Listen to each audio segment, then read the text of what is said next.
What's up, guys? Welcome into Good Morning Lambeau. My name is Clayton. You can check us out on packernet.com. You can find me on Twitter at Packers_access. You can email us, PackersTotalAccess@gmail.com. You can text us 865-658-5824. I got Tim in the house here live in Green Bay, and we're going to kind of pick up where we left off last night. Obviously, we were diving into some of the draft prospects and doing a quick little mock draft and seeing how everything fell into place. What we really covered last night was safety, offensive line, and linebacker. You know, we all say that safety is probably the top need in this draft. Obviously, offensive line, I think, is another need. Linebacker, we talked about picking up one, possibly two, depends on what we do with Devondre Campbell. And you never know what Jeff Hafley's going to want to add into the mix as far as personnel and how he wants to play linebacker. Tim, you know, something we didn't even mention last night, and it keeps going right by me, although I guess I assume everyone understands or just thinks, okay, yeah, we definitely need more linebackers now that we're in a 4-3. But we really, really understated it last night, man. You're going to need to have some extra bodies in that linebacker room if you're going to effectively run a 4-3, even though you're in a nickel the majority of the time, right? Yeah, no, that's very true. And we talked a lot about D-line last night, but we didn't really dive into linebacker in depth, other than our boy Jeremiah Trotter Jr. that we're both high on. So yeah, we'll see how that pans out. But yeah, definitely we need some more bodies in that linebacker room. Yeah, and it's like you look at the linebacker position and you go, okay, well, yeah, Jeremiah Trotter Jr. looks like a stud, but he's smaller. And my immediate response is, well, how's that bigger worked out for us here? Like, right? I mean, it's not like it's made a huge difference. So it kind of goes back to the old, conversation we've had over and over and over that, you focus on RAS too much, you focus on size too much and not what's actually happening on the field. Sometimes you can get yourself in trouble where you got just a field full of athletic freaks and you find your fan base constantly pointing out, we've got 8 first-round picks, but they're not playing like first-round picks. Maybe they're playing more like athletes than football players, right? Exactly. So it's just, again, I tend to lean towards give me the guy who produced on the field over the guy who's taller, heavier, faster. But I think I may be in the minority with that comment there. But also, I wanted to mention this. Jake Shavink was in the comments last night after the stream was over, and he said, I want to make it really, really clear. Newbin is my top guy. So Jake does have Newbin over Cam Kinchens. And you sure about that? All he points out is that, hey, listen, he thinks that the Packers will be more on Kinchens than they would Newbin just based off of their history and all that type of stuff. So scheme fit, I think more along that way, it might be a part of the argument or part of the conversation too is, hey, he's more of a fit for the Packers. But I just wanted to make that really, really clear that Jake Shavink does have Tyler Newbin graded higher than Cam Kinchens, which you guys know we've talked about. We've got him graded higher as well. I think 33rd team does. It seems like there's only 1 or 2 spots out of about 7 or 8 that actually have Cam Kinchens higher than Tyler Newbin at the moment. And who knows, he may be the runaway as we get closer to the draft there. So there you go. All right, let's just dive into it. We ran out of time last night, Tim, so we're going to hit it. You cut me off at any point if you got a comment or a question or anything like that, and we'll just kind of hit this stuff rapid fire. First of all, right off the top, I want to hit this. Rashawn Gary, PFF Green Bay Packers, tweeted this out. Rashawn Gary, 3 consecutive seasons with an 80-plus PFF grade. Of course, they show the emoji of the trending mark going up. Got to stop with the Rashawn Gary slander. He's hands down our best defensive player, our most consistent defensive player. I say you got to stop. If you don't like him, that's cool. You can fan how you want to fan. We want consistency. We talk about Savage and how he flashed last year. It's like, oh, yeah, there's the Savage we remember, right, from back in the day. But it doesn't matter if you're not going to be consistent. Rashawn Gary's a dude that fought through an ACL, battled his ass off, and now he's the most consistent player on defense. So just wanted to really, really point that out there. So our mock draft from last night, just a quick recap, guys. We're going to do another one as we wrap this show up. We like to do these exercises and then a rapid-fire mock draft with the information we just uncovered, okay? So at the 25th pick, we took Jerzan Newton, defensive lineman out of Illinois. 41st pick, we took Jackson Powers Johnson. Really like that pick. Out of Oregon, interior offensive line. Number 58, we got Tyler Newbin, safety out of Minnesota. Number 88, Jeremiah Trotter Jr., linebacker out of Clemson. Number 91, Trey Benson, running back out of Florida State. 126, Cam Hart, cornerback out of Notre Dame. I want to say when we got to this point, we were kind of flying blind, weren't we, Tim? We didn't know Yeah. what, it's like we don't have today. The whole purpose of today is what we did with the offensive line, safety, and linebacker yesterday. We're going to do the same thing with cornerback, defensive line, and edge today. So we won't be flying blind. So again, Cam Hart, cornerback out of Notre Dame, Javon Foster, offensive tackle out of Missouri, Andrew Coker, offensive tackle out of TCU, Cedric Johnson, edge defender out of Mississippi, and then cornerback Dwight McLaughlin, cornerback out of Arkansas there at 242. That last one, let me drop that banner down. We took Daquan Hardy, another cornerback out of Penn State. So just to kind of recap too, going into this offseason, we had determined based off of the market, based off who we think they may or may not re-sign, we could see them needing 3 offensive line, 1 tight end, 4 safeties, 2 defensive linemen, 2 linebackers, and 4 corners. Okay, so that's kind of our needs list that we've got listed here. So with that being said, PFF did a little, I guess kind of a little draft preview, offseason preview, and this is what they said. 2024 NFL draft, the biggest positional need for the Packers, the biggest need is offensive tackle is what they listed. And I know there's many people they believe Rasheed Walker is the guy, right? You guys know, I think he played well. I'm a little bit hesitant to just crown him as, hey, this is our next, franchise left tackle, right? Let's lock him up. He's good to go. I think he did really, really well based off what he was given, what he was asked, I should say. And then they said that the perfect 2024 NFL prospect is cornerback Cooper DeJean out of Iowa. And I've seen this and I thought, this is perfect, Tim. For us to do this exercise today, I think you guys will get a better idea of why I'm not as high on Cooper DeJean. Okay, so we'll kind of break that down. In their 5-round mock, they just showed the first 2 picks. They had us taking offensive tackle Fuaga out of Oregon State. And then in the second round, they had safety Kalen Bullock, which you guys know I'm not very big on him. Really, to me, if you don't come away from this draft getting either Tyler Newburn or Cam Kinchins, I don't think you did it justice, Tim. You got to go for one of those 2 guys if at all possible. They're definitely at the top of the heap, man. Yeah, for sure. I don't want to hear about converting corners to safety. I want to hear about it. I still have PTSD from Demarius Randall, so I can't get on board with it. Deb Fish says, by the way, 33rd team has Junior Colson ranked as a number 1 linebacker at the number 35 prospect. Let's go, man. I like it. So we had the way our rankings fell last night, Deb Fish, was we had Jeremiah Trotter number 1, Junior Colson 2, and Edgerrin Cooper 3. And if I remember correctly, PFF had Edgerrin Cooper 1, Jeremiah Trotter 2, Junior Colson 3. So you're probably going, well, how did you end up with Jeremiah Trotter Jr. as your number 1? I'm a boring fan.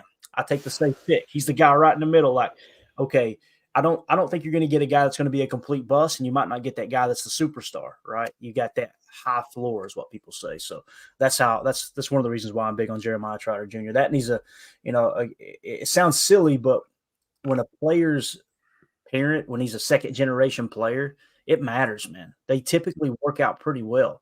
Like you've seen it with Joey Porter Jr. there in Pittsburgh, even though he played corner, his dad played edges. There's something to be said about a player coming into the league and you're going from the college life to the NFL pro life.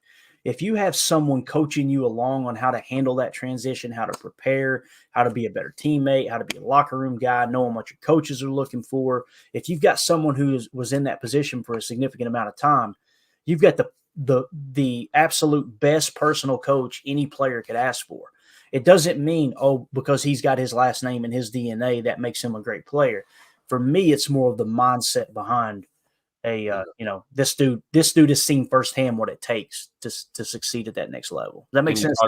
Yeah, it does. I mean, you talk about not to mention the fact that they grew up around the game. So, as little kids, they were, going to practices with dad and, getting an inside view of what that's like. They grew up around the NFL. So, your point is well taken too. Yeah. You've got a heck of a coach there. And it's no surprise. Look at Marvin Harrison Jr. Teams are going to be fighting over this guy in the draft. And I have no doubt that he's going to have a solid career in the NFL. I agree, man. Even if he's there's talk that he could be better than his father in the long term. And I've heard that a lot too. And isn't his dad in the Hall of Fame? Am I thinking right? Yeah. And if not, he should be. Yeah, I'm pretty sure. Like Antonio Gates should have got in too, but we'll leave that alone.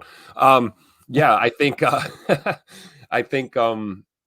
is some truth to that. Like I said, you make a good point. It's not just, he's my son, so he's going to automatically be great. No, you have a leg up on a lot of the other guys in the draft because you've got that firsthand experience, and you've got an NFL vet that was kind of guiding you and molding your career. So we'll see how these play out. But you're right, absolutely. Joey Porter Jr. Turned out great, and I have full faith that a lot of these other guys will too. I just got confirmation there. Marvin Harrison was inducted in the Pro Football Hall of Fame in 2016. So there we go. There you go with that. All right, so let's just go ahead and dive into this real quick. We're going to start with cornerbacks, okay? So I'm just going to sort PFF by cornerbacks. Let's talk about their PFF grades. Look at the top of the list here, Tim. The 8th overall ranked player, Cooper DeJean. The Great White Hope. The Great White Hope. 20 years old. He's 6'1", 207, so good size for a corner if he does settle in the cornerback position. Some are saying he'll play safety. I think it's a little dangerous trying to move that around. Oh, man. Yeah, so 2021 PFF grade, only 11 snaps, though, 65.5. Throw that one out the window. 2022, absolute stud, 88.5, right? Just a monster. This year, though, took a step back to 77.4. That's a significant decrease, guys. Like, this is what I'm talking about when people were pretending like he's just a slam dunk pick. I'm going, why is he a slam dunk? Tell me why he's a slam dunk pick. Well, he's just a playmaker. Okay, why do you think he's a playmaker? Like, you can look at the highlight reels and everything, but once you get to digging into, okay, how consistent was he, this and that, are there any red flags? Because that 25th pick, man, what you're trying to do, rather than you're trying to get this slam dunk great player, you're trying to prevent yourself from drafting someone that you're going to have for the next 4 years, and you're going to justify putting in the lineup and trying to make it work. You got to make sure that there really are no hesitancy there, right? So I don't like the fact that he took a big step back. Guys, he was the 149th ranked cornerback in this past year, according to PFF. Now, people say, I don't like PFF. I don't trust that number. Okay, let's say they're half wrong. That means he was in the top 70. You know what I'm saying? And we're going to use the 25th pick on that. That makes me a little nervous. Now, we're going to look at some other statistics too, but I just want to rattle through these. Nate Wiggins, the 13th overall prospect, his PFF grade, 67.6, 77.9, 81.6. Okay. Next, you've got Terrion Arnold, the 16th overall graded player on the big board out of Alabama, 6 foot, 196. First of all, Nate Wiggins, one of the reasons why he's soaring up draft boards or has been 6'2" at corner. That kind of feels like Richard Sherman size there, right? So really, really tall, long, lanky corner there on the edge. That's what you're looking for. Terrion Arnold, 6 foot, 196, PFF grade. Didn't have one in 2021. 2022, 73.1. 2023, 88.3. If you had seen Cooper DeJean grade out somewhere in there this year, I would be all over it. But like I said, that setback kind of worries me. This is the big guy right here. Quinyon Mitchell absolutely dominated the Senior Bowl, right? Everybody talked about how well he played the Senior Bowl. Look at his PFF grades, Tim. He's 19th overall. Quinyon Mitchell, 6 foot, 196 out of Toledo. His PFF grade from 2021, 79.7. Then 92.5, top graded corner in the game. Then 91.5, top graded corner in the game. Like, this is your best corner in the draft, in my opinion. Let me put it this way. People say, well, he played for Toledo, kind of a small school. Okay, you can only play the opponent across from you, right? You graded out really, really good 3 years in a row as a young player, too, with 588 snaps there in 2021, right? And that would have been his freshman year, by the way. 2022, 883 snaps. 2023, 781 snaps. This is no small sample size. Then you send him down to the Senior Bowl, and they put him in the gauntlet during practice, these one-on-ones where everybody, pro scouts, teammates, coaches from the NFL watching you, all the pressure on you in this situation, and he absolutely dominated. It's just like, check it off the box, check it off the box, check it off the box, right? So Quinyon Mitchell, in my opinion, that's the big thing I came away with was this dude is, how in the world he's not been the top-rated corner this whole time? It's kind of mind-boggling to me. Up next, you've got Kool-Aid McKinstry. He graded out 67.9, 82.5, 88.8. Okay, so that's the top 5 we're going to look at here. These are the potentials for the number 25 pick is what we're kind of getting at here. Those are the guys that stood out to me. So now, for those who aren't big PFF guys, let's cross-check it. Let's go to passer rating when targeted. Okay. And Tim, if you want to kind of keep an eye on the chat for me, I don't know if you got any in there yet or not, but I'm definitely not going to be able to see it while I'm digging through this stuff. If you see anything you like, just throw it up on the screen, mention it. Just cut me off, say shut up. So passer rating when targeted at the cornerback position. Let's look at those 5 players. Where's Quinyon Mitchell at? Let's find him first, okay? Quinyon Mitchell is number 3 on this list, but he's the top one of the 5 we just mentioned. 28.4 passer rating when targeted. Second is Cooper DeJean. That really raises him up on my board a bit. Like, okay, there you go. There's a statistic you can look at and go, okay, that doesn't really line up with what PFF's got. So what does that tell you? If he was so good in coverage, but his PFF grade was bad, what does that tell you? Probably not the best tackler, right? Probably missed some tackles. Probably didn't play the run fit very well there off the edge at corner. Is that important? It's important. It's not the most important thing, but it's important, right? So just worth mentioning there. Next is Terrion Arnold, 48 or 43.8 passer rating when targeted. Then Kool-Aid McKinstry at 46.1. You're kind of splitting hairs here, right? Nate Wiggins, 50.4. You see those guys are in the same ballpark. But the one that sticks out, he checks all the boxes for me, Tim, is Quinyon Mitchell, man. Quinyon Mitchell, the way I would have my corners listed here would be Quinyon Mitchell. Then I would go Kool-Aid McKinstry just because of the steady PFF grade. And then Cooper DeJean. Then Nate Wiggins, Terrion Arnold. That's how I would have the cornerback room.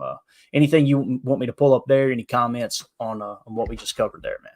I just started a couple in the chat, but I'm with you on that too. I was just thinking that, Cooper DeJean is, fun to watch for sure. But yeah, I'm looking at, I like Mitchell and McKinstry for sure. Yeah, for sure. Steve in the chat says Quinyon Mitchell is who he meant, is basically the top corner being looked at over Cooper DeJean and others. That's the thing, too. Like, people are surprised that he's now inside the top 20. And I go back and look at that. I'm surprised he wasn't the number 1 corner all along. Like, I'm not pretending like I knew that going in, because you guys know I don't cover the prospects throughout the football season. I key in on what's actually happening in the NFL and use this time of the year to kind of dive into it. So I don't want this to sound like I told you so. I'm just now finding this out too. I'm going, how in the world, why do they have him underneath Cooper DeJean in some of these big boards? Is kind of mind-boggling. And it's not to say Cooper's not going to be a good player. Like I said, out of these 5, I've got him graded out as the 3rd best, right? I would just personally take Quinyon Mitchell and Kool-Aid McKinstry over Cooper DeJean if it were me. So that's kind of how I see that. And that may not be news to some people that follow it closely, but for me, that's it just kind of caught me off guard a little bit, if you will. Chris in the chat said, can we get Mitchell with the 2nd pick, or did his stock go up at the Senior Bowl?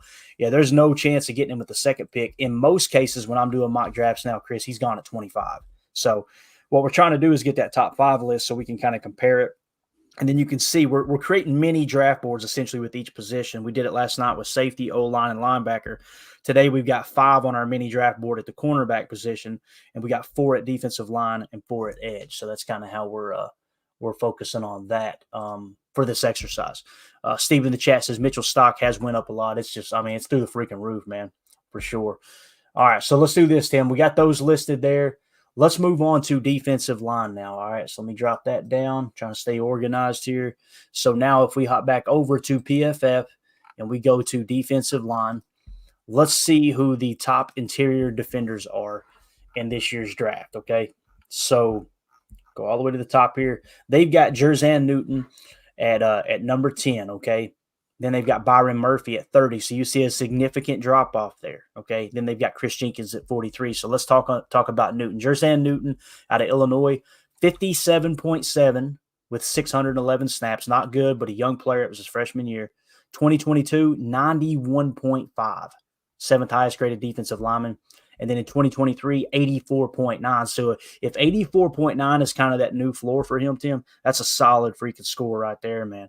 Up next, you got Byron Murphy out of Texas, 6'1", 308. By the way, Jerzan Newton is 6'2", 295. So you could put 10 pounds on him, and he could play anywhere on that defensive line. Byron Murphy, 6'1", 308. PFF grades, and he's out of Texas. 2 of the guys we're going to talk about are out of Texas, I believe here. Yeah, 2 of the 4 out of Texas. So PFF grades for Byron Murphy the second, 73.1, 82.7, 91.1. Like, you talk about a trajectory, Tim. Like that is just improving every single year, right? Now the snap count kind of look at Jerzan Newton's snap count, 749. Look at Byron Murphy's 438. Right, that's something you got to take into consideration. They had a heavy rotation there. Could that have inflated his numbers, his production a bit? It's quite possible, but still, you got to go with the information you got. So that's how they lay out. Chris Jenkins, Michigan, 6'3", 305, PFF grades, 72.4, 80.7, and 82.7. Another one that he's never taken a step back. He just continues to improve. That's a solid looking defensive lineman. Okay. And then who's the final one we had? I think we had Devondre Sweat. Yeah. And the reason we went Devondre Sweat over Braden Fisk here, Braden Fisk may turn out to be a great defensive lineman, right? But Devondre Sweat, 71.8, 79.5.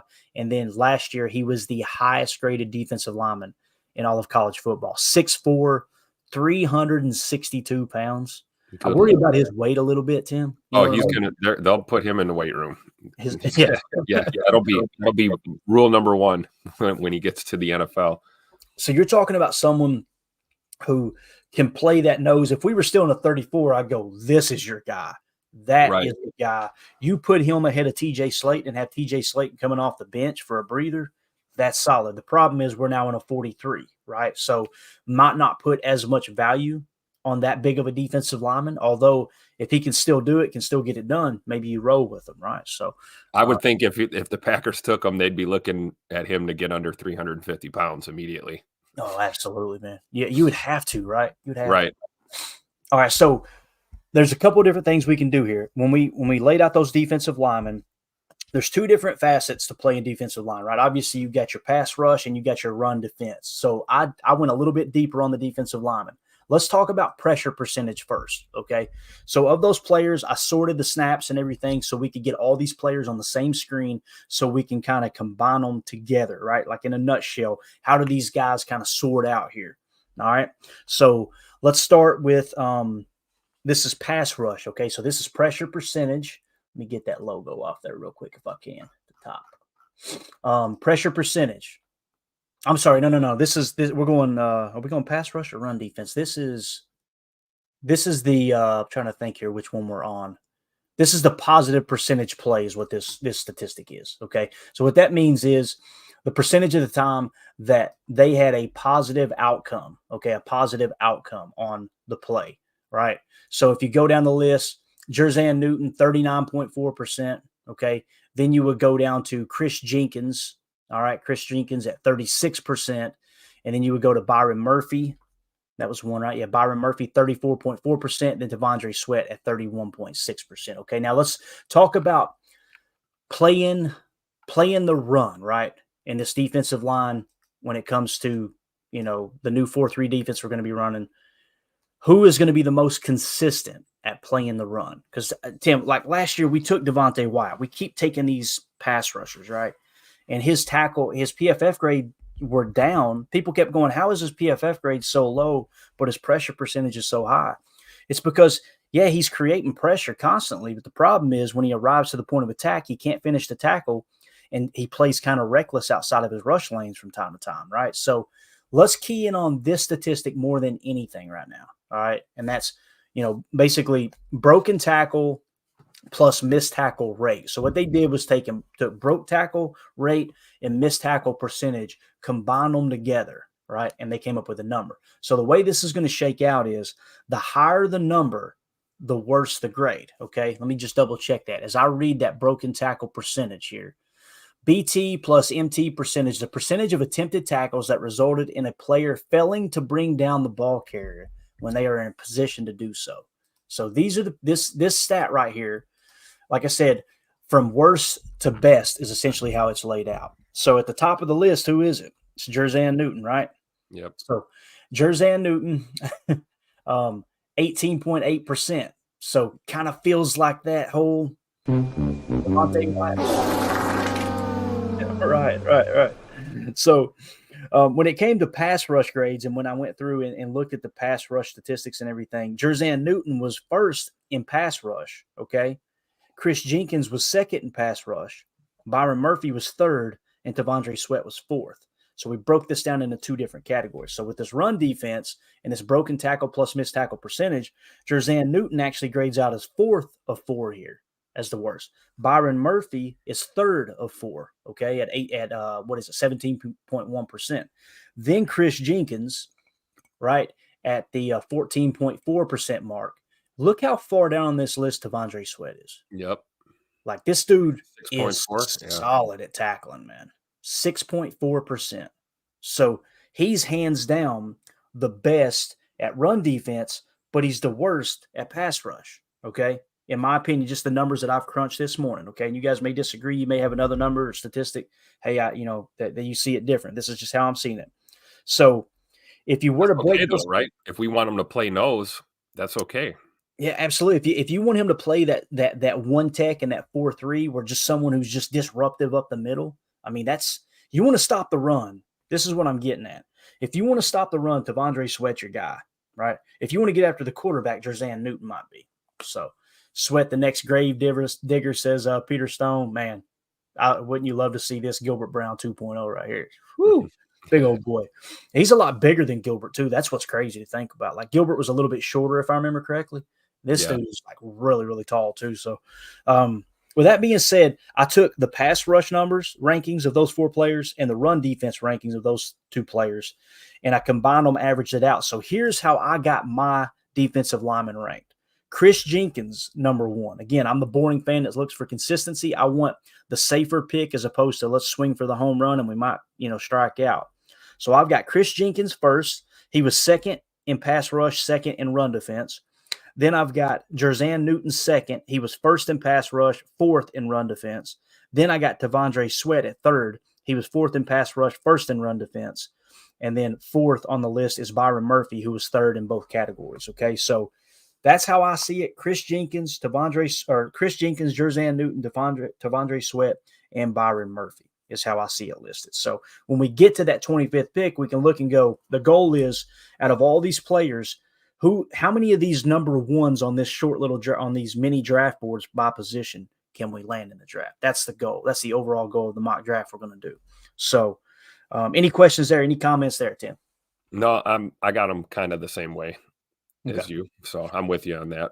On the surface, I want to say no, T'Vondre Sweat or nothing, or you know what I mean? Like, right. Just take him no matter what. But when you really dive into it, I feel like Chris Jenkins is probably the safest pick.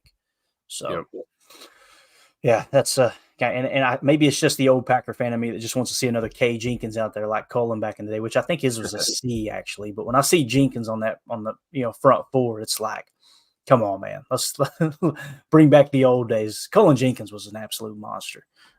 Love that guy. And it was a C, but just seeing Jenkins on the front. Whew. All right, let's move on to edge defender now. Tim, you can still see the screen I'm sharing, right, bud? Yep. I feel like I'm flying blind over here, but here we go. All right, so edge, let's go by PFF. All right, first guy on the list at the 14th overall prospect on their board. You got Dallas Turner, edge defender out of Alabama. He's 6'4", 242, excuse me. Graded out in 2021, 66.7, 73.1, then 81.6 last year. Okay, so you see that steady increase across the board, no doubt. Next, you got Jared Verse. Okay, he's from Florida State, 6'4", 260. So got about 20 pounds on Dallas Turner. Probably a little bit thicker, a little better at setting the edge. Look at his PFF grades, Tim. Consistent. 83.1, 82.4, 84.4. I mean, that's just like, that is steady. You talk about a very, very, very low floor, or I'm sorry, a very, very, very high floor, I should say. That's what I see there with those grades, right? You just consistency across the board. Next, you've got Latu. Latu, I think is how you say it, or Latu out of UCLA. We're just going to call him Latu, all right? UCLA 6. Yeah, he not only rambled, but he rumbled and stumbled.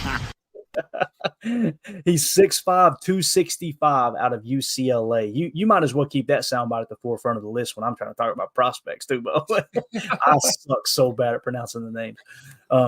So Latu is 6'5", 265. I mean, this dude has got, you talking about wingspan, and people go, why does that matter when you're rushing the quarterback? Like, 2 things for me. First of all, the key to winning in your pass rush is for you to get your hands on the offensive line quicker than they get their hands on you. That's why you see some of these players that maybe don't perform as well as others go higher in the draft, because they've got a longer reach. That's because that longer reach, if you can get your hands, there's two aspects. If you get your hands on the opponent first, and if you're lower than the opponent, 9 times out of 10, you're going to win that battle, right? You mix in a move and a counter move to go with it, it's game on, right? So Latu, 6'5", 265, you know he's going to have long arms, long wingspan. That's the first thing. But the second thing is getting your hands up in those throwing lanes that we know is so important, especially when you're trying to keep quarterbacks in the well, in the pocket, throwing from within the well. That's huge. But these PFF grades, Tim, 2021, no PFF grade, right? He's a senior, so I don't know if he just didn't see any time. Maybe he was hurt his sophomore year. His junior year, 88.4. And then this year, his senior year, 96.3. He was the highest graded edge defender, according to PFF, in all of college football. I mean, this is the one that I'm like, that seems like a slam dunk there. My gosh. I mean, he is solid across the board. So that's the 4. Oh, I'm sorry, we got one more, Chop Robinson. So I skipped Trice, I skipped Broswell. I went all the way down. I even skipped Darius Robinson. Remember Darius Robinson we were talking about? He turned heads at the combine, Tim? Yep. 68.3, 77.6, 83.1. Solid. I mean, that is strong. It's just another big boy too, 6'5", 296. Yeah. Can set the edge, can do it all. They talked about his profile. His comp profile, if I understood correctly, was J.J. Watt. So keep that in mind. But again, when you look at the PFF grades, I didn't put him on this list. I went with Chop Robinson. And the reason being is like, look at Darius Robinson's 2021 grade, 68.3, then 77.6, then 83.1. Similar in 2021 was Chop Robinson at 64.3. But then he goes 90.6, 90.8. Like what we're finding is this draft's loaded with edge defenders. It's top heavy with edges. So don't be surprised if Goody takes an edge again in the first round, right? Especially seeing that you might be able to kick Lucas Van Ness inside now that you're in a 4-3, right? There's a lot of different ways you can go about this. I think the one common theme, though, will be they'll start to fade some of those 34 guys out. I hate to say it, but I would not be surprised if TJ Slayton doesn't make the roster next year. I could see him being a training camp cut, one of those final 53 cuts. Yep. Just because he's built for a 34 and you're now in a 4-3. That's one of the negative things to switching up, obviously, your scheme. So, all right. So that's how the PFF grades look. Now, what is the most important thing when it comes to edge? It's pressure, right, Tim? So let's go to pressure percentage for all these edge defenders. We sorted it to where it would fit out. Remember what we said about Latu? He was like the top guy, right? Like if I drop that down again and I scrolled up, let me go one more time.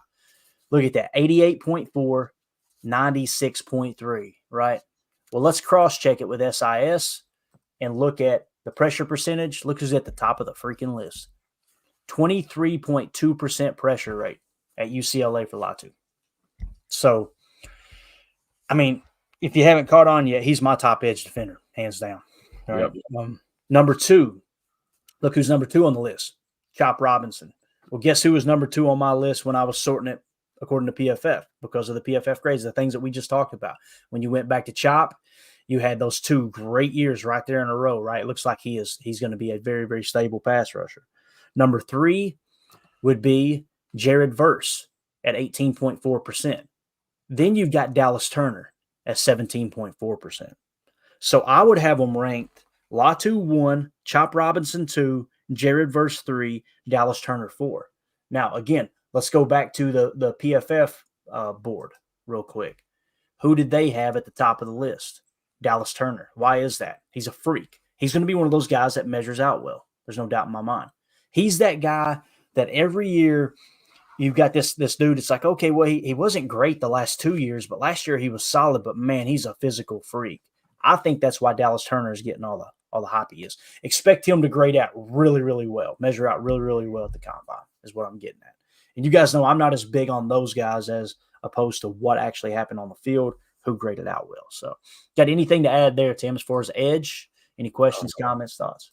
Yeah, Chop Robinson for sure in there for runner-up for coolest name in the draft, right behind Kool-Aid. So I remember Ryan talking about that on his pod last year. He was like, "Man, this next year's draft might be the coolest draft as far as names." Crack me up, man. Let's see here. Chris in the chat said, Clayton and Tim, if we re-sign Jones and John Deere Green, would it be a bad pick if we took the Texas running back with the ACL history? To me, Jonathan Brooks, I think is who you're talking about out of Texas.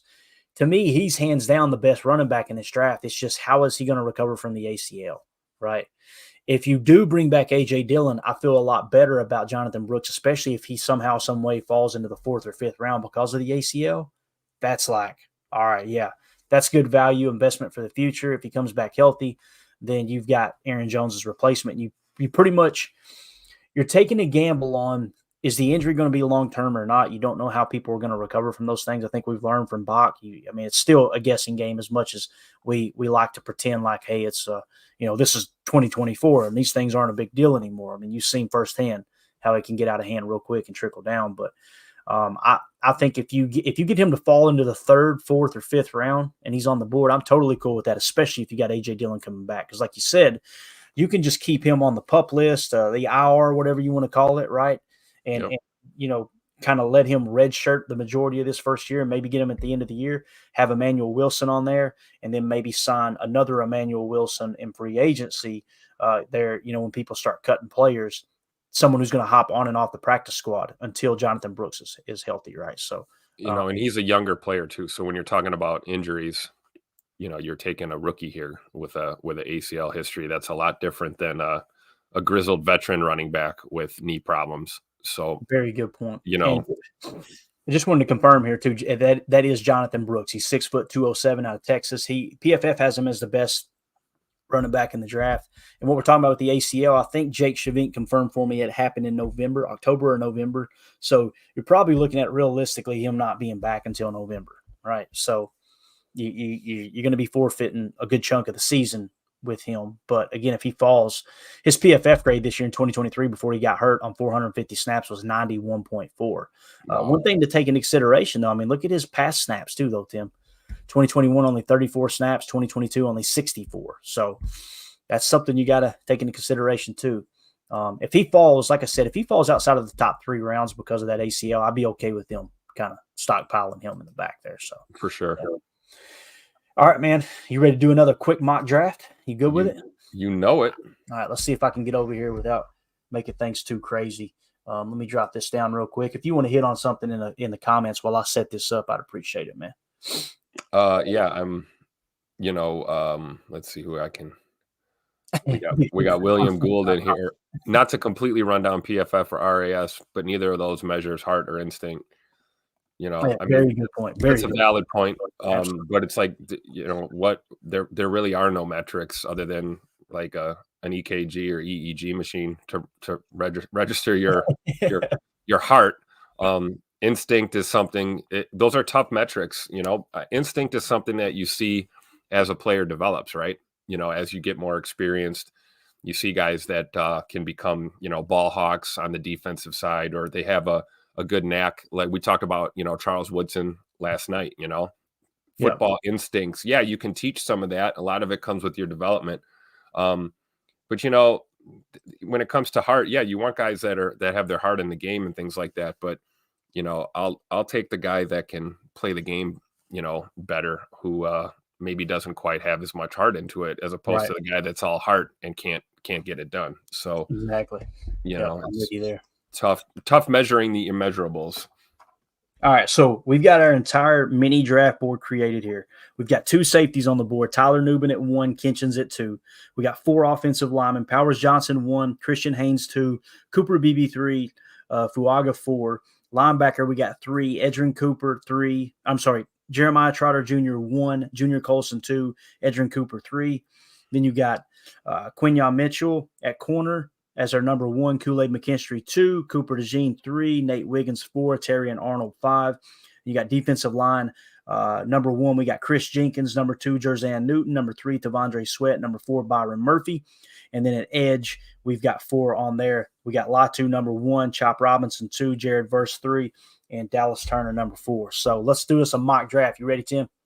Yeah, we're taking long snapper, quarterback, and kicker, right? Exactly correct.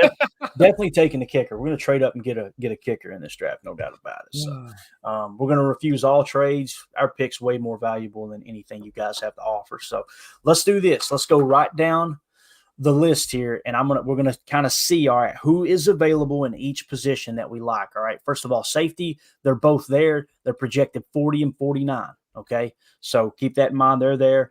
If we were to go offensive line, so let's say specifically interior offensive line. Hey, how they have that sorted. So number one at interior offensive line, we've got Powers Johnson. He's there. He is 30th on the, or I'm sorry, 31st on the big board. Then we had Christian Haynes, who's significantly lower at 86. Then we had Cooper Beebe, who is 61st. Then we have Fuaga, who is where's Fuaga sitting at right now? He's actually a tackle, ain't he? Let's go back over to tackle. Fuaga, we've got sitting at I think he was a tackle, wasn't he? Am I thinking right, Tim? No, maybe so you're too. Yeah. did he get arrested or something? Why ain't he on the board here? What happened? Let's see here. Maybe he is interior. I'm not seeing him anywhere. Where did Fuaga go? Oh, he probably already got taken. Duh. We're at 25th. Yeah, there you go. So if Fuaga's already off the board, let's go ahead and just put a little X next to him so we know he's not available. And that'll kind of show us how this thins out, right? We go linebacker. Let's just take a look at the board. You got Jeremiah Trotter Jr. at 1. He's still there. We got Junior Colson at 2. He's still there. He's projected to go 84th. And then you got Edrin Cooper. Where's Edrin Cooper? Edrin Cooper is already gone, isn't he? Good. That makes that decision. No, he's still there at 55. Dang it. So all three guys are still there. Our first, second, and third choice. Let's go to corner real quick to see how the room sits. What we're doing is crossing people off our board who's already been drafted. That's the whole purpose of what we're doing right now. Okay, so at cornerback, Quinyon Mitchell is already gone. Surprise, surprise, right? Kool-Aid McKinstry is already gone. We expected that. So you're seeing the corners flying off the board, right? Cooper DeJean, already gone. Okay. Nate Wiggins. Is Nate Wiggins on this list? Do not see Nate Wiggins either. So all these guys flying off the board. Is Terry and Arnold available? So there you go. That's good. Max Melton's available. Yeah, exactly. Okay. Every one of our top 5 corners, guys, are already off the board when we pick 25th. So the only way you're going to get a top corner, okay, is going to be if you trade up out of 25. I don't think anyone is pounding the table going, hey, let's trade up. Let's trade draft picks to get up there to take a corner, right? I don't think anyone's saying that. So with that being said, what can we learn from this part of the exercise of a mock draft? To me, it's you're going to have to fulfill your corner needs are going to have to come outside of the first round. So I'm going to put a little note here that says cornerbacks outside first round. That way we know the next deep dives that we do, not necessarily on the pod, but as I'm kind of studying the draft, I want to know who are some of the later round gem cornerbacks, because there's a good chance we won't have a shot at any of these top cornerbacks in the 25th pick. Does that make sense, Tim? Yeah. I mean, if anything, I'm with you. We're looking at some of those middle rung guys possibly dropping, like a Rakestraw or some of these guys that could maybe drop into, early third round or something. Yeah, absolutely. All right, so let's move on to defensive line. Jerzan Newton's there. First of all, let's go down our list here. We got Chris Jenkins ranked first. He's sitting at the 48 spot. I love where he's sitting right now. He's available. Our number 2 defensive lineman was Jerzan Newton. He's sitting there at 19. So if we went and took him right now, Tim, even though according to PFF he's the best prospect available, on our true mini draft board here, he's actually the second best defensive lineman on the board right now. These are the situations that you get in where a GM is going to go, maybe we trade back here. Right? Because you've got 2 guys you really like. You don't want to reach for Chris Jenkins because you know he's going to be there. But also, if you just trust your board and you can't find a trade partner, you may just go with Chris Jenkins, trust your gut, and take him, right? So that's the tough decisions for the GMs for sure. Tavondre Sweat, is he still on the board? I'm sure he is. Yep. I pass him up. You just had him. There he is. 47. Okay, so he's still available. And then your 4th best is Byron Murphy. And Byron Murphy, is he already gone? He is, ain't he? That's good news for us. We don't have to make that decision on Byron Murphy, right? And he's our 4th graded defensive lineman. So there you go. That works out great. All right, edge real quick. Let's take a quick glance. Let's start with our number 1, Latu. Is he still there? Probably not. Latu is gone, man. He went early. So he's going to be a stud, man. I'm telling you, I think he's the best edge in the draft, me personally.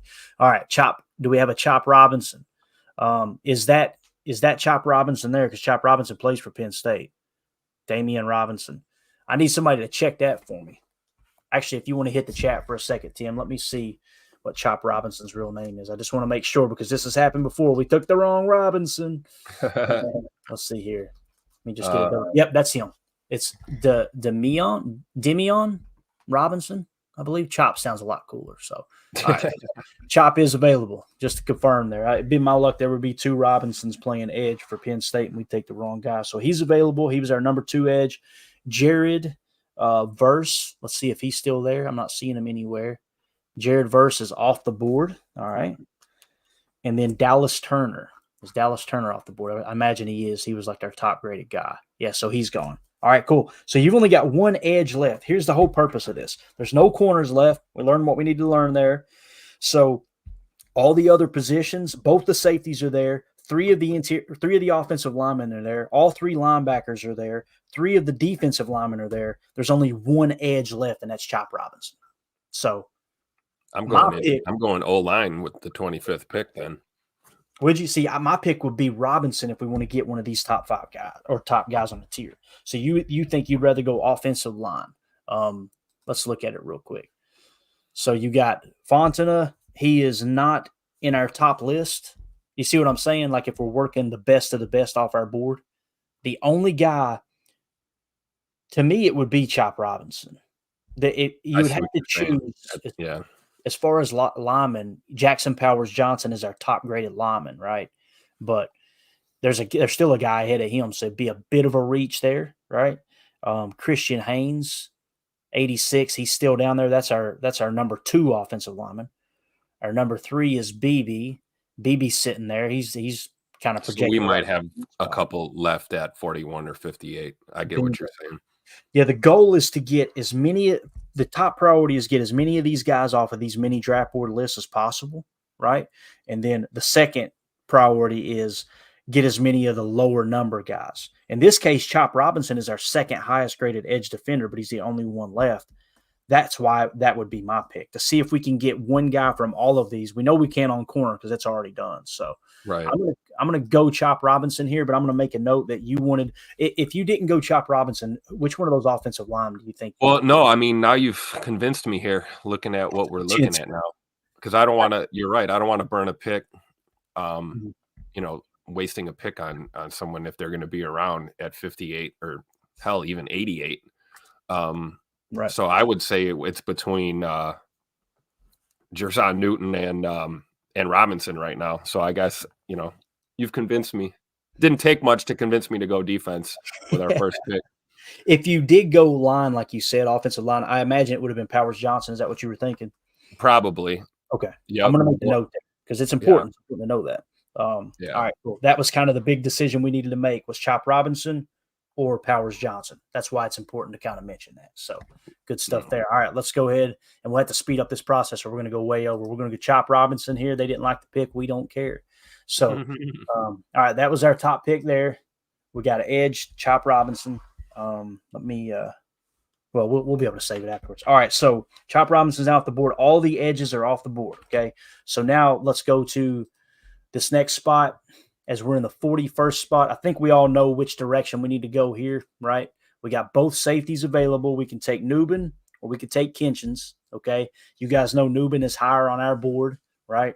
If we looked at interior offensive line, Jackson Powers Johnson is now gone. Let's update our board here. So he's gone. We missed him. Christian Haynes is still there at 86. That's my ace in the hole. He's our second best. I really like him. And then BB is still there. So we got 2 of the offensive linemen left, right? If we go to linebacker, just a quick glance. Edrin Cooper's still there. Jeremiah Trotter's still there. And Junior Colson's still there. So all 3 are still there. That kind of shows you probably want to wait on those guys. Let's see. Edge first. Let me write this down real quick. Trying to make these notes so I know kind of the direction we had to go in. So all those are there. The corners are gone. If we go to defensive line, what's defensive line looking like now? There's our boy Darius Robinson. He's not on our top 4 list, but there he is. Jer'Zhan Newton is now gone, right? Tavondre Sweat's there. Tavondre Sweat and Chris Jenkins. Here's what's crazy. Chris Jenkins is our number 1 defensive lineman on our little mini board. So what about safety? We said Newman is still on the board? They're both there, yeah. Kitchens and Newman. Yeah. So we got 40 and 49, right? 40 and 49. This is the tough decision that Goody's going to have to make. Do you take, if let's say Goody's board lined up like ours, again, we took in everything into consideration. We took PFF into consideration. We took run defense into consideration. We took pass rush into consideration. And Chris Jenkins is our best defensive lineman. PFF may give you a bad grade on it, right? That's totally cool. That's their opinion. Based off of what we considered most important, there's some people that hate PFF going, yeah, don't listen to them knuckleheads. I'm not saying that either. This is everything, all things considered. My pick here would be you basically got 2 offensive linemen, right? You got 2 safeties, and you got 2 defensive linemen. You can get your top safety in the draft, all right? You can get your second offensive lineman in the draft. This is as far as where they rank on the boards. Or you can get your top defensive lineman in the draft. Corner and edge are gone already. So for me, it's going to come down between defensive line and safety. What's the greater need here, Tim? Safety. It really is, man. And it's crazy because this is a tier 1 position of importance. If someone said, no, take Chris Jenkins because defensive line is more important, I completely agree. But I'm going with my heart on this one and going against that rule. And I'm saying I'm tired of this damn revolving door at safety. Let's go get this safety buttoned up. I'm going to go with Tyler Newman. They're going to hate it because they like Cam Kinchins on here. But are you good with Tyler Newman here? Yeah, let's do it. All right. Bang. So we got Tyler Newman. That was our pick. Now Tyler Newman's off the board. Let's get to our next pick, which is pick 58. Look who's still there. Cam Kinchins is still there. All right. Wow. So let's go down it again here real quick. Interior offensive line. Christian Haynes is still there, and BB is gone. So now Christian Haynes is the only offensive lineman left. He was our second highest graded offensive lineman. Okay. Let's go to linebacker. So there's only one there. Linebacker, Trotter Jr., Colson are there, but Edgerrin Cooper is gone. That's great because he was our 3rd graded linebacker. So there's 2 linebackers left on the list. Well, if we don't take Trotter Jr. now, he'll be off the board. Definitely. I don't see him going. He won't be around at 88. Yeah. And if we look at defensive line, the only 2 we had left was Tavondre Sweat and Chris Jenkins, right? Chris Jenkins is gone now. Okay. Yeah, Chris Jenkins off the board, and Tavondre Sweat is too, right? Darius Robinson up there. Wow. Yeah, sitting there at 43. And again, you've seen the PFF, not quite as high as some of the others, but Right. still, and you got to take into consideration too, man, his Senior Bowl buzz is off the charts. Like people Right. are crazy about him, but he's not on our list. So what did we learn here about defensive line? Going this route that we did, we missed on defensive line. Okay. Yep. So you make these little notes, and then you compile these notes and go back and go, okay, here's the pros and cons to taking this player here, that player there, and it can lay out. What this is the equivalent to, guys, some people probably think this is a waste of time. I love doing this because this is the equivalent to what the front office does. They do multiple mock drafts. People look at mock drafts like, oh, this is silly. It doesn't matter. Mock drafts emerged way back in the day before anyone had internet, before anyone had all the access to all the players, all the database that they just have at the click of a button. These scouts would have to go all over the country, right, and try to figure out who's who and where do they rank. There was a guy, I can't remember his name. We could probably Google it and find out who was the very first person to do a mock draft. And he started doing it every year. He was so good at doing these mock drafts because he would call and ask around, what players do you like? What players do you like? Back before the teams were really secretive and the draft got so mainstream. And he would put together a mock draft. And they said that pretty much every general manager in the entire NFL, this was Pat Kerwin told this story a long time ago on his podcast, and Michael Lombardi talks about this too. This guy created the mock draft, and it was a tool used by pretty much every general manager in the league way back in the day. Ray Byrne. Is that who it is? Ray Byrne? Who found that? Did you find that, Tim? I got an article here, Sports Illustrated. Ray Byrne, a Pittsburgh area funeral home manager, is believed to be the first person to publish the names of available prospects. Wow. Spell that last name for me. Byrne. Byrne. Yeah, so that's the one that they talked about. I remember him specifically saying he was a funeral home director or something. So, yeah, that dude, when he was hanging out with the dead bodies, he was in there doing mock drafts. Boring, people ain't dying, man. It's a boring job, Tim. What are you laughing at? You got to pass the time somewhere or another, right? Oh You my only God. clean the casket so many times, man. I couldn't do that job. That's just me. I'd be depressed all the time. Anyway, so it's funny. I was telling that story and somebody was going, he's full of crap. That ain't true. Tim pulled it up on Google. Bang. There it is. How do I know that? I am like Mandy says, a stick in the mud, and I listen to way too many podcasts and documentaries. That's how I know that. So, all right. So So let's draft Jeremiah Trotter Jr., right?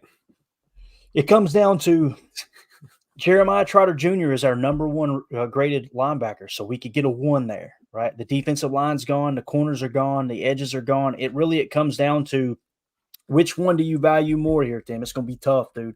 Well, we haven't. Again, we're not looking at offensive line, but what did who did we have left in the interior offensive line?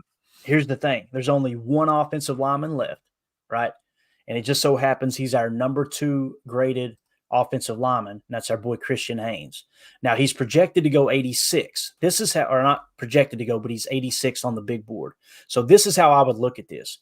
Out of these 2 prospects, first of all, we got 2 linebackers left on the board, and we only got 1 offensive lineman left on the board.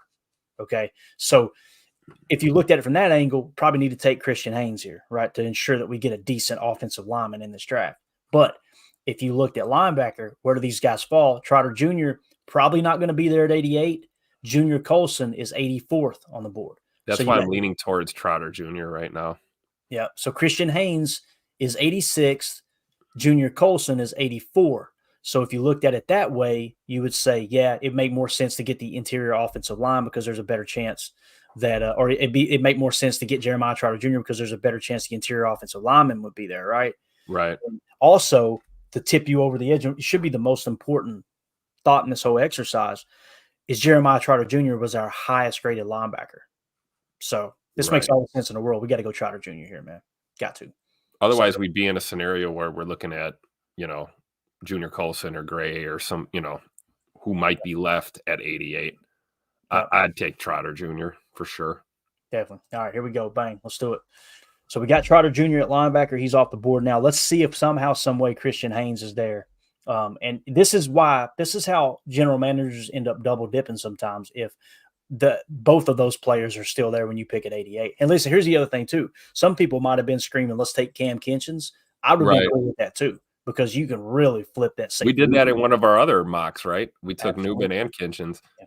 This mock draft, what's different about this one specifically is we created many draft boards for each position of need and kind of seeing how can we maximize those position of needs and still get the best players available.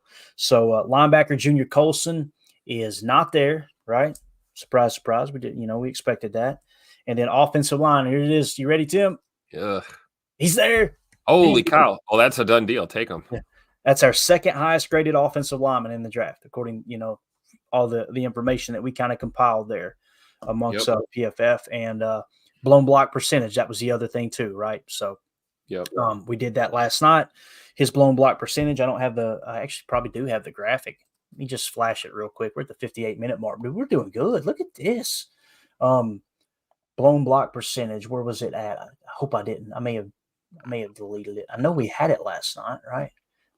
Here we go. O-line blow block percentage. Christian Haynes, look at that. I made sure all of our top offensive linemen, those top 4 were on this, and sorted it that way. Blown block percentage underneath all plays right here in the middle in that right column. He is third best at 0.9% blown block percentage. That's a stud out of Oregon. Let's go. I love it. So, took it down. That's our guy, right, Tim? I think that's our guy. Let's do it. Bang. I love that PFF doesn't like these either. That, to me, it's like, because every year, if you just go by one website and then you look at what Goody did, you'll see they'll get bad draft grades. And it's like, how do you know it's going to be a bad draft? You telling me that your website understands the player evaluation better than one of the top 32 guys that are trusted with a multi-billion-dollar industry? Like, what are we talking about? Got 2 words for you: Jaden Reed. Yeah, exactly. There you go. I learned my lesson last year too on that, boy. So there you go, man. We ended up. I'm going to put a check. So we got Christian Haynes. Okay. We got Tyler Newman. All right. Kitchens is gone now. We ended up getting Jeremiah Trotter Jr. Right. That's good. So we're getting guys off these lists. Corner, we didn't get anybody. I made a note of that. We missed on defensive linemen. all right, taking this approach. And then we got our edge in Chop Robinson, our second highest graded edge. So there you go. That's good information for the next mock for sure. Let's finish this thing out though, Tim. So we know what we've taken so far. You can kind of see how they're clicked over there on the right. You can see they're lit up blue on the right side of the screen. You can still see my cursor, right, man? Yeah, we got to get that got it. image off. There you go. All right, cool. So yeah, so you can see up here in the blue, that's what we've already taken. That'll kind of be our compass here since we don't have a draft board to actually work, all right, other than just their projected, top picks or whatever. So, all right, here we are at 91. What are we thinking here, Tim? We got to go rapid fire to wrap this thing up. There's safety Kalen Bullock. You got Draft Bo's brother. Let's do it. Who's that? Max Melton. Let's take Bo's brother. Hey, we didn't check it out. We did not get a corner, right? Yep. We didn't get a corner, and he is the best available according to PFF's draft board. So if this was our draft board we're working, bang, I like it. A+, of course. Boom. Look at that. Sign me up, Goody. Bring me in. I'll be a draft advisor. I'll wear a suit. I haven't worn a suit in so long. I hate wearing suits and tie. When you got a neck like mine, oh my God. All right, so oh boy, of course, Braylon Allen will be right at the top of the list. I know what the chat's gonna say here. Hey, go. So here's the thing. Now, seriously, we missed on defensive line. We didn't draft a defensive lineman, right? We said we could use two. And again, why could we use two? Think of TJ Slayton too. That needing two includes TJ Slayton being on the roster. If they move on from him as a traditional nose and a 34 because we're in a 4-3, that increases that need even more. So if we treated this as if this was the best player available and this was our true draft board on the left, it's a tier 1 position of importance. In the top tier of talent, defensive line is sitting there at Tyler Davis. We did not get a defensive lineman earlier. This would be my pick, hands down, right here, Tim. Yeah. You good with it? I'm good with it. All right, let's do it. I mean, yeah, I think so. I mean, we can't. It's either that or running back, right? We could take another safety, but we haven't touched defensive line yet. Let's take Davis. Yeah, we drafted Braylon Allen last night in the mock, so let's switch it up. Definitely, and that's what you're wanting to. You're wanting. I'm screen grabbing these two as we finish, and I'm putting a date on them so we can look back and go, in this mock draft we took this player, in this mock draft we took that player, right? And what you'll notice is at the end you'll get a player that's been mentioned multiple times throughout multiple different mock drafts. That's how I came across Lucas Van Ness and Luke Musgrave last year and kind of decided on, these are probably the guys that are most likely to pick. And this is not including their RAS and all the, the, what do you call it? The limitations that Goody puts on some prospects because they don't meet their athletic requirement. Right. So just keep that in mind too. All right. So up next, we did need a tight end, but we only needed a backup one. I don't know if we want to use this pick on him or not, but Ben Sinat's there. We got a wide receiver. I'm not interested in that. Another edge. We already took an edge in Chop Robinson. And of course, I think that's going to be a loaded edge room, especially once Kingsley Enagbare comes back from injury. You got an interior offensive lineman, Bo Limmer. We said that we needed 3 offensive linemen. We've only taken 1. That makes sense. What about Proctor there, another safety? So we said we needed 4, as many as 4 safeties in this draft. Probably 3, but as many as 4. We needed 3 offensive linemen. I would probably lean safety here over interior offensive line. What do you think? That's what I'm thinking. Let's do it. He's best available. All things considered, these other positions, you really wouldn't say, let's take those right now. I'm going to go Josh Proctor here, man. I agree. Got us another safety. Boom. All right, now let's work our way down the board. Oh, boy. That's a long way to go. Oh, boy. There's your running back. Kind of makes sense, doesn't it? He's the best available. We just took a safety, so to me, Schrader or Wright, either one of them. Yeah, to me, it's either going to be one of those 2 running backs, or you would look at another interior offensive line or just offensive lineman in general, right? And seeing that that's best available, Jalen Wright. I hate that these Tennessee people say, because you live in Tennessee, you took him. That's not the point here. I honestly don't know anything about Jalen Wright, to be completely honest with you, because I don't watch much Tennessee football. But let's do it. He's the best available. We get our running back we talked about possibly needing, right? And this is kind of assuming that A.J. Dillon will be back, right? So unless you want to snatch another safety there. No, that's all right. No. Looky here at the top of the list, another safety. So best available safety. There's Frank Gore Jr. Everybody loved Frank Gore Jr. last night, so we probably should have waited and took him. That's all right, though. So How many safeties are we taking now, Tim? We taking 2? Yep. 2 safeties. We said we need as many as 3. We said we also needed as many as 4 corners, and we've only taken, 1 corner, right? So we're neglecting corner. We had 4 safeties also, but I think we were thinking right. Draft and free agency, maybe 3 drafted and maybe pick someone up. Yeah, and the corners are just so far down the list here. What I'm probably going to do, I'm probably going to go safety again here, man. To me, it would be safety or offensive line. Offensive line's a little bit of a reach. This hands down the best player is Mustafa. So let's do another safety here. Let's slide on down the board. Now we're going to be picking what's the next one? It's going to be 242. So 242, best available is a tight end, Brevin Spanford, right, out of Minnesota. There's an offensive tackle. Kind of feels like to me right here, I'm going to go offensive tackle over this tight end because we need another offensive lineman, right? How many offensive linemen have we taken now? We've only taken 1, right? And we said we needed as many as 3. True. There or you got, if we want to go corner. Oh, yeah, good point. Sheridan Jones. So we've only taken 1 corner, right? And we've only taken 1 offensive lineman. We said we needed potentially 4 corners. Let's do corner. I think you're right there, Tim. Let's go. Let's go top corner available, which is Sheridan Jones out of Clemson. All right, we got him. And then the final pick of our draft here. I'll be damned. Linebacker is the best available. Wow. And hey, we switched to a 4-3, Tim. Right? Yeah. Stack them up. You switch to a 4-3. Think about what the linebacker room could look like. It's going to be Quay Walker, Devondre Campbell, Jeremiah Trotter Jr. probably your starters. You got Isaiah McDuffie coming off the bench. Then who do you got? Exactly. You're 1 injury away from not having a solid backup to fill in that 4-3. 1 injury away. So let's do it. J.D. Bertrand from Notre Dame, you taught me into it. Not that I'm a Notre Dame fan or anything. But bang. All right, there's that one. So let me save it real quick, get it screenshotted, and we'll get you guys out of here. That was fun. Hopefully you guys understand like what we were trying to do there as far as moving around and kind of taking different angles in the mock drafts and saying, okay, according to taking everything into consideration, PFF, blown block percentage, missed tackle rate, passer rating when targeted, kind of cross-checking these prospects and coming up with our favorites. That's kind of the approach we're taking as far as building these mock drafts. So that was a lot of fun, Tim. I like that draft. There it is again, though. It's kind of hard to see. Let me see if I can zoom in a touch for you guys. We'll read it off real quick, and then we'll get out of here. 25th pick, we took Chop Robinson, edge defender from Penn State. 41st pick, we took Tyler Nubin, safety from Minnesota. 58th pick, we took Jeremiah Trotter Jr., linebacker from Clemson. 88th pick, we took Christian Haynes, interior offensive lineman from UConn. 91st, we took Bo Melton's brother, Max Melton, one of the fastest corners in the draft from Rutgers. Number 126, we took Tyler Davis, defensive line from Clemson.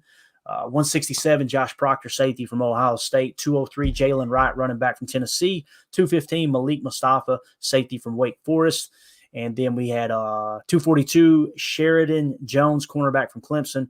250, J.D. Bertrand, linebacker from Notre Dame. There's been multiple times that we've drafted Max Melton at cornerback out of Rutgers. And I know people are going to go, it's just because it's Bo's brother. No. And every time we've done it, he was the best player available, was he not? That's right. So – and Goody likes his RASs, right? When I say RAS is just, measurables. He doesn't use RAS, I'm sure. But, again, kind of cool how that lays out. And we end up getting our boy Bo Melton's brother a couple different times, a couple different drafts. So, and having speed at corner in this type of defense is going to, it's a good thing. Yeah, definitely. It looks like people, I don't think anyone was too negative on it. Just kind of glancing through the chat. I think we made a case for all the picks, right? And we also kind of made a cross check of, hey, look, I could also see us going the opposite way there in those specific spots. So essentially what it came down to, though, was we got on the top prospects on our mini draft board, we got our very first safety, top ranked safety. We got our second ranked offensive lineman. We got our top ranked linebacker, and we got our second ranked edge defender. That's a pretty good draft there early, man. So I like that one. That might be my favorite so far. And it kind of feels like it's off the beaten path a little bit too. Like you don't see many people saying the Packers should take an edge. The Packers should take an edge. Typically we sit here in April, watch the draft live and go, of course Goody took an edge. Yeah, we're all sitting there going, who? Exactly. Every single time, man.